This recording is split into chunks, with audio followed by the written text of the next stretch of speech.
Hamas के खात्मे पर अमेरिकी विदेश मंत्री एंटनी ब्लिंकन क्या कह रहे हैं वो भी जरूरी है समझना।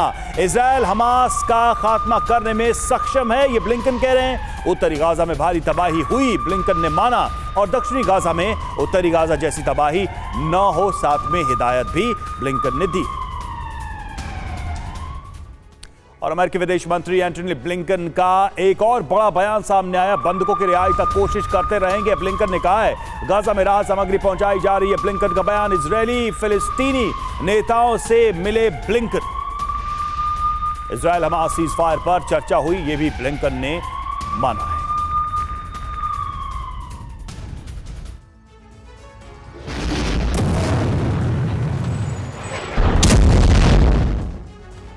हमास इजरायल जंग के बीच अमेरिकी विदेश मंत्री एंटनी ब्लिंकन तीसरी बार इजरायल के प्रधानमंत्री नेतन्याहू से रूबरू थे और ब्लिंकन के सामने नेतन्याहू हमास के खात्मे की बात दोहरा रहे थे। यानी ब्लिंकन जो उम्मीद लेकर तेल अवीव गए थे, नेतन्याहू उस पर पानी फेर रहे थे। ब्लिंकन के सामने नेतन्याहू ने कह दिया कि अब हमें कोई ताकत नहीं रोक सकती, हमने गाजा को तबाह करने की कसम खा ली है। यानी वही हुआ जिसकी आशंका थी, इजरायल ने अमेरिका की फिर नहीं सुनी। ये अलग बात है कि ब्लिंकन इस मुलाकात के बाद सीजफायर की मियाद बढ़ाने के साथ साथ बंधकों की रिहाई पर जोर देते रहे, गाजा को तबाही से बचाने का हवाला भी देते रहे। ब्लिंकन ने इस बात पर इत्मीनान जाहिर किया कि अब गाजा में पहले से ज्यादा मानवीय सहायता पहुंच रही है। नेतन्याहू से मुलाकात के कुछ घंटे के बाद अमेरिका के राष्ट्रपति बाइडेन ने भी सोशल मीडिया के जरिए गाजा की मानवीय जरूरतों का जिक्र किया। लेकिन अमेरिका की यह कोशिश अब फेल होती दिख रही है, क्योंकि इजरायल अब अमेरिका की भी सुनने को तैयार नहीं है और अमेरिका खुद मिडिल ईस्ट के जंजाल में फंसता नजर आ रहा है।